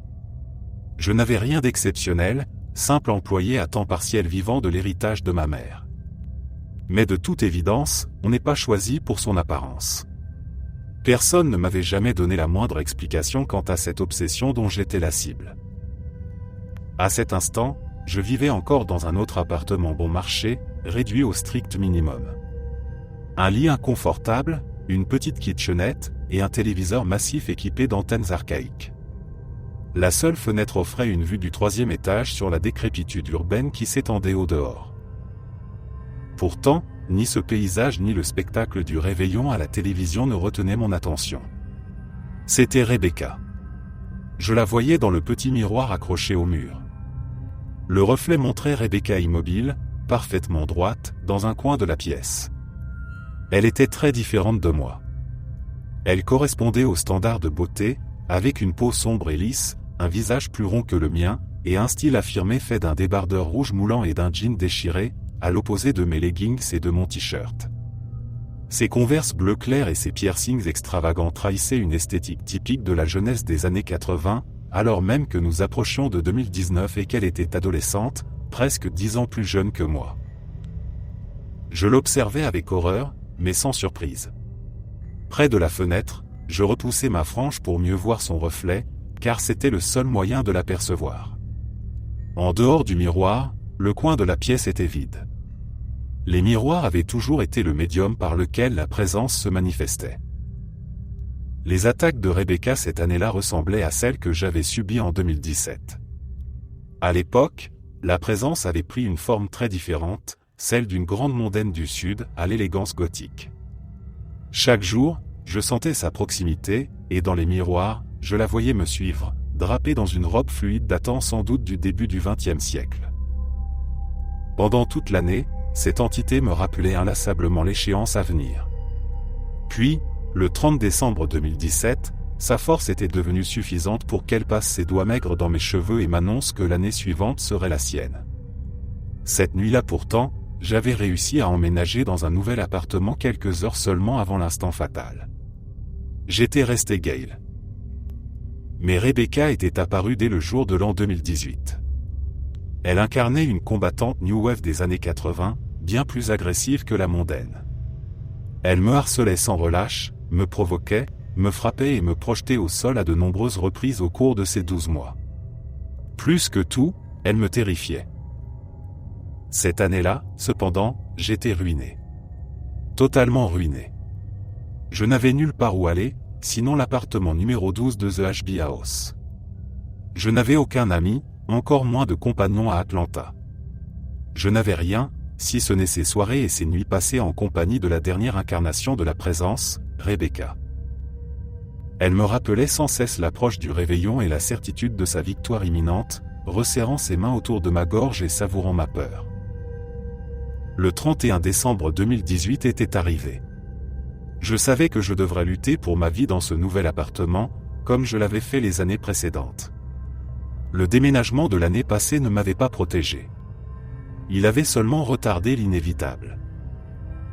Je savais qu'il ne me restait que quelques heures à vivre en tant que Gail Pederson avant de devenir Rebecca, à moins de trouver une issue. Tremblante de froid, je faisais les 100 pas dans l'appartement, évitant autant que possible le sourire cruel que je savais présent dans le miroir. Mon 4e verre de vodka n'avait rien fait pour apaiser mon anxiété. Rebecca se moquait de moi avec une assurance affamée, me rappelant que le temps touchait à sa fin et qu'elle prendrait le contrôle. Je refusais cette idée avec désespoir, sans oser regarder le miroir. En reculant maladroitement, je tendis la main vers la porte, gardant les yeux fixés droit devant moi, même si je ne voyais personne dans le coin de la pièce. Sa voix me poursuivait, répétant que tout se jouerait à minuit. Je quittai l'appartement en courant et claquai la porte derrière moi. Seul dans le couloir, je scrutais le vide, consciente qu'il n'y avait aucun autre résident à The HB House. Les fenêtres ouvertes laissaient entrer l'air glacial d'Atlanta, accentuant mon malaise. L'obscurité des rues extérieures ressemblait à la pénombre qui régnait à l'intérieur. Dans ma peur grandissante, mon regard se posa sur les portraits énigmatiques accrochés au vieux mur blanc. L'un d'eux représentait une mondaine du Sud au regard noir, la même femme qui avait failli me posséder en 2017. Terrifié, je regardais l'appartement numéro 11. C'était là que j'avais vécu l'année précédente, dans la même pièce où la mondaine avait presque pris possession de moi. Un frisson me parcourut et les larmes montèrent à mes yeux. Il n'y avait plus assez de temps. The HB House était une pension vieille de 200 ans, semblable à un cimetière de briques. J'avais échappé aux 11 esprits précédents que la présence avait absorbés dans ce bâtiment au fil des siècles, 11 âmes qui n'avaient aucune chance de s'enfuir sans posséder quelqu'un d'autre, en l'occurrence moi. Le désespoir m'envahit. J'essuyais mes larmes sans pouvoir chasser l'horreur. N'ayant plus d'autre choix, je me retrouvai face à l'appartement numéro 12. De violents coups résonnaient derrière la porte verrouillée tandis que la poignée de laiton tremblait sous une force furieuse. Je n'avais véritablement nulle part où aller, même en quittant The HB House à cet instant. Mon temps était écoulé. L'appartement 12 était la dernière pièce. Le cri de Rebecca traversa la maison vide, proclamant que l'instant de minuit scellerait définitivement mon destin.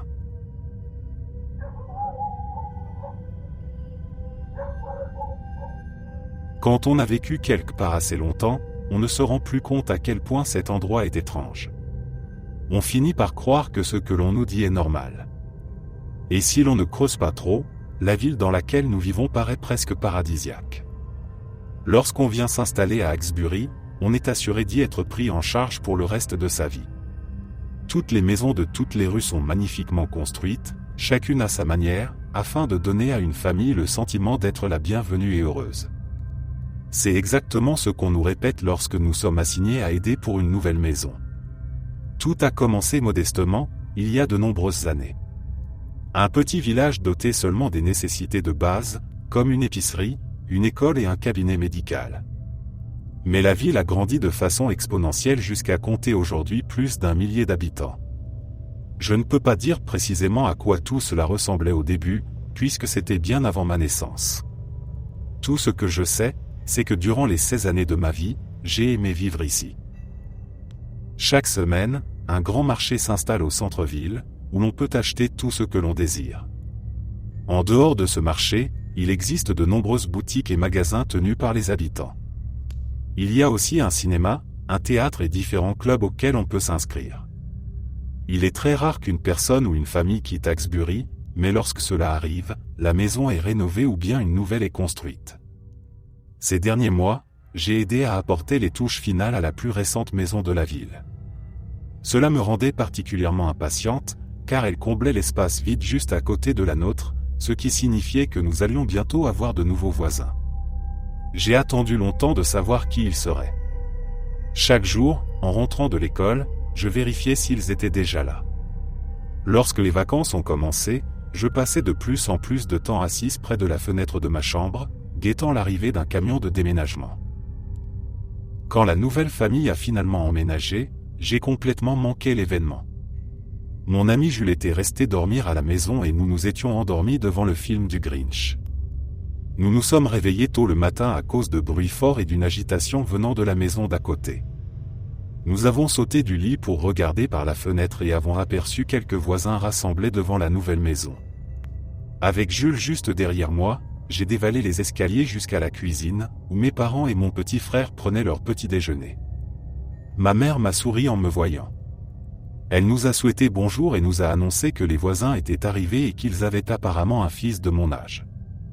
Mon père, occupé à faire cuire des œufs en raclant la poêle avec insistance, ne s'est pas retourné et n'a pas répondu. Il avait l'air épuisé. Ma mère a ri en remarquant mon regard posé sur lui et a expliqué qu'il n'avait pas dormi une seule minute. Finalement, mon père s'est tourné vers nous et s'est plaint du désagrément que représentait un déménagement en pleine nuit. Jules s'est renseigné pour savoir s'ils avaient déjà vu les nouveaux voisins. Ma mère a répondu que non, mais qu'elle comptait bientôt leur apporter un panier de muffins et nous a proposé de l'accompagner. Mon père a alors secoué la tête et suggéré qu'il serait peut-être préférable de leur laisser un peu de temps pour s'installer. Jules a paru déçu et, sans trop savoir pourquoi, j'ai ressenti la même chose. Cela peut sembler étrange de voir à quel point cela comptait pour nous tous, mais Hawkesbury était différente. Et de nouvelles personnes, dans une ville aussi petite, pouvaient tout changer. Mon père est parti travailler et nous avons tous ignoré ce qu'il avait dit. Ma mère a passé la matinée à préparer des muffins et à remplir un joli panier en bois. Elle a expliqué qu'il en restait encore des dizaines à la cave depuis notre propre emménagement. Jules a fait remarquer que tout le monde semblait s'échanger des paniers en permanence, car elle en avait vu beaucoup chez elle aussi. Jules était ma meilleure amie depuis aussi loin que je me souvenais. Elle habitait un peu plus loin dans la rue et était presque comme une sœur pour moi. Ma mère a ri doucement et a expliqué que l'important n'était pas le panier, mais ce qu'il contenait, et surtout le geste, car il s'agissait de faire sentir à la nouvelle famille qu'elle était la bienvenue. La porte de la maison était déjà ouverte, mais nous avons quand même frappé. L'endroit que je n'avais vu que vide était désormais rempli de meubles, de décorations et d'au moins 6 paniers différents remplis de muffins. Jules et moi avons échangé un regard en essayant de ne pas rire. Peut-être que ce n'était finalement pas ce qu'il y avait à l'intérieur qui comptait. Une femme de l'âge de ma mère s'est approchée de la porte. Elle portait une robe jaune, ses cheveux noirs encadraient son visage couvert de plusieurs couches de maquillage. Ma mère s'est présentée, m'a désigné comme sa fille et a présenté Jules comme notre cher ami. La femme s'est montrée ravie de nous rencontrer, s'est présentée à son tour et nous a invités à entrer, précisant que son mari se trouvait dans le salon. Nous l'avons suivi à travers la maison et je n'ai pas pu m'empêcher de me demander comment ils avaient réussi à tout meubler aussi vite. La veille encore, la maison était entièrement vide. Comment avait-il pu accomplir tout cela en une seule nuit ? Le mari était assis sur le canapé, fixant une télévision noire et immobile. Lorsqu'il nous a entendus approcher, il s'est rapidement tourné vers nous sans se lever. Sa femme lui a présenté les nouvelles voisines, marquant une brève hésitation avant de se souvenir de mon prénom. Son visage sérieux s'est transformé en un large sourire, encore plus marqué que celui de sa femme, même si j'aurais juré y voir un léger tic. Elle a expliqué que son mari s'était blessé à la jambe en travaillant dans la maison, adoptant une expression exagérément dramatique. Ma mère a répondu avec une politesse teintée d'un jugement subtil que je n'arrivais pas à définir.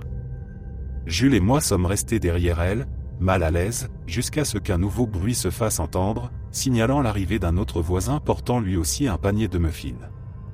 Sur le chemin du retour, ma mère a commenté à quel point le couple semblait charmant, tout en trouvant étrange que leur fils n'ait pas été présenté. Elle supposait qu'il devait être quelque part dans la maison. Je me suis contenté de hausser les épaules en faisant remarquer que nous n'avions pas non plus présenté mon père ni mon petit frère.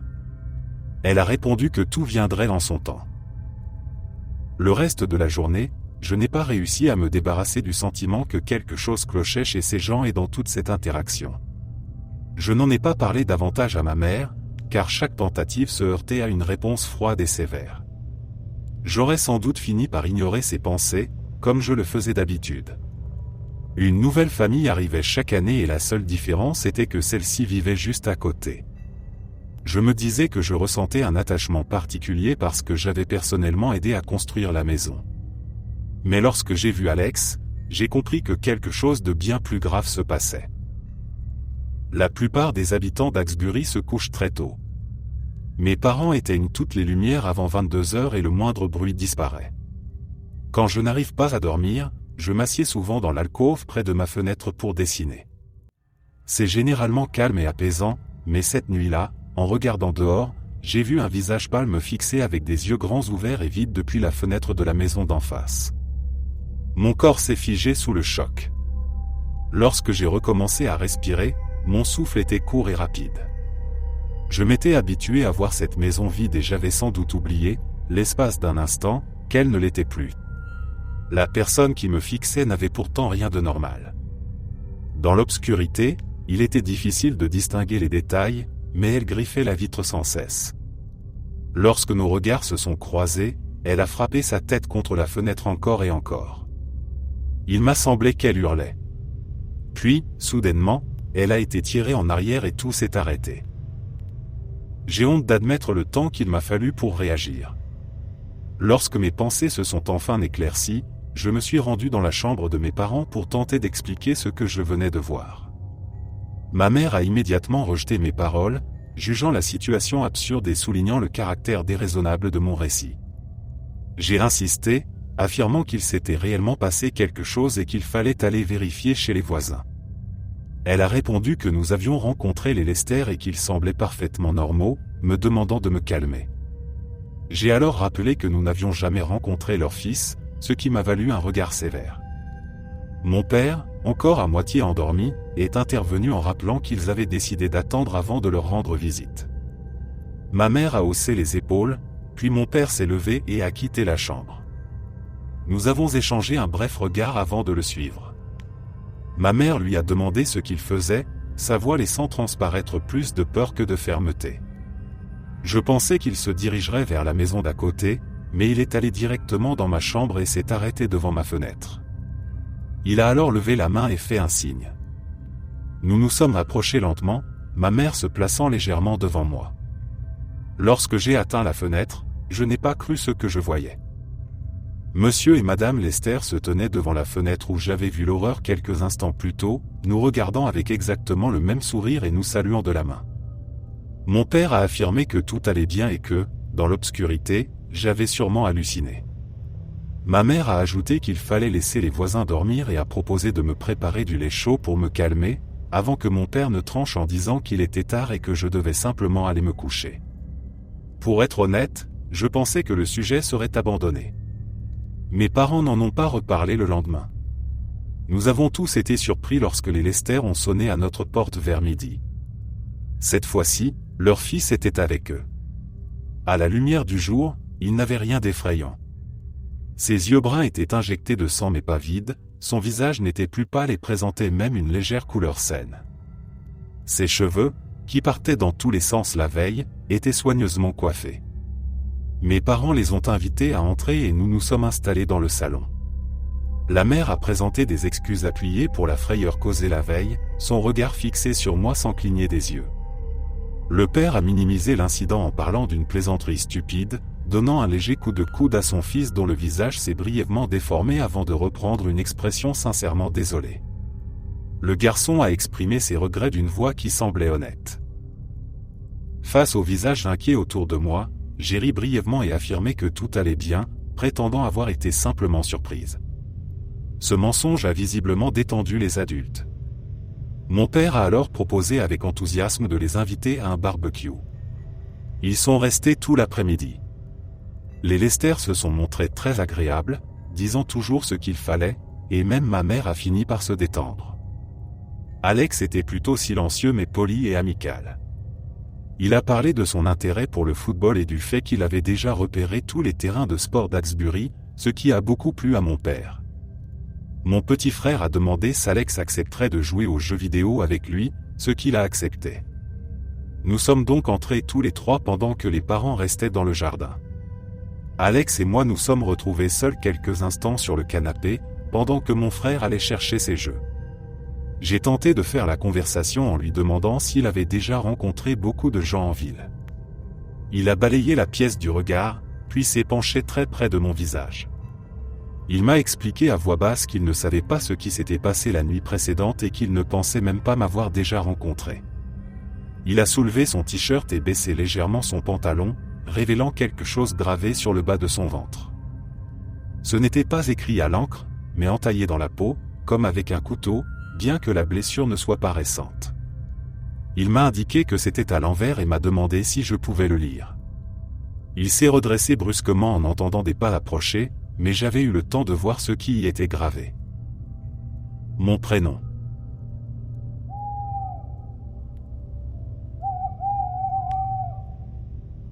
« 2025 a été la pire année de ma vie. J'ai découvert que ma petite amie depuis 2 ans me trompait. J'ai été licencié. Mon chien a été kidnappé. Mon meilleur ami est mort dans un accident de voiture. Le pire cependant est que c'est la 8e fois que je traverse l'année 2025. Je vais commencer par la première fois. C'était juste avant minuit le soir du Nouvel An. J'étais seul bien sûr. Je ne suis pas quelqu'un de religieux, mais après l'année horrible que je venais de vivre, j'étais prêt à essayer n'importe quoi. J'ai prié n'importe quel Dieu qui accepterait de m'écouter. J'ai souhaité ne jamais avoir à revivre une année comme 2025. Soit le Dieu qui m'a entendu est un sadique, soit un démon a répondu à ma prière. Au lieu d'exaucer mon souhait, on m'a condamné à revivre la pire année de ma vie encore et encore.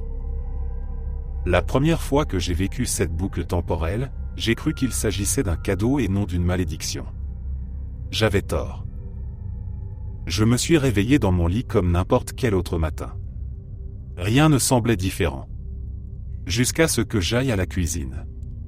J'ai remarqué que la disposition des meubles du salon n'était pas la même que la veille au soir. Puis mon téléphone s'est mis à sonner.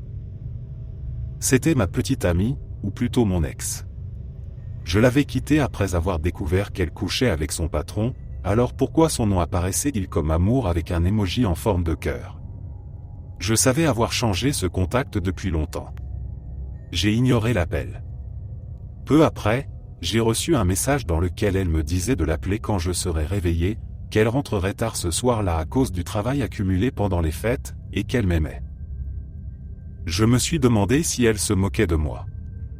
Nous étions séparés depuis plus de 6 mois. J'allais répondre avec colère quand j'ai remarqué la date affichée sur l'écran de mon téléphone. Le 1er janvier 2025. J'ai d'abord pensé à un bug, à un retour accidentel à une ancienne date. Il n'y avait qu'un seul moyen de le vérifier. J'ai appelé mon ami Ricky. Ricky était mort dans un accident causé par un conducteur ivre. Ce n'était pas lui qui avait bu, mais cela n'avait rien changé. Il était sorti seul une nuit pour aller chercher des tacos et n'était jamais rentré. Le téléphone a sonné plusieurs fois avant que quelqu'un ne décroche. À l'autre bout du fil, une voix familière s'est plainte de l'appel matinal après une nuit trop arrosée, avec le ton et l'ironie qui lui étaient propres. J'ai prononcé son nom, incapable d'y croire. La réponse sarcastique qui a suivi ne laissait aucun doute sur son identité. C'était bien lui. Vivant. J'ai failli laisser tomber mon téléphone sous le choc. Sa voix, son attitude, tout était intact. Il était de nouveau en vie. Était-ce vraiment encore 2025? Je me suis excusé de l'avoir appelé si tôt et j'ai raccroché. Je me suis précipité dans ma chambre et j'ai vu mon autre meilleur ami allongé au pied du lit. Je l'avais traversé à moitié endormi en me levant. C'était Apollo, mon Golden Retriever. Il m'avait été volé l'année précédente. Quelqu'un était entré chez moi pendant que je travaillais et avait emporté tout ce qui avait de la valeur, y compris mon chien. Je me suis littéralement jeté sur lui de joie. Il a d'abord semblé confus, puis il a fini par jouer avec moi. C'était comme un rêve devenu réalité. On m'avait donné l'occasion de réparer la pire année de ma vie.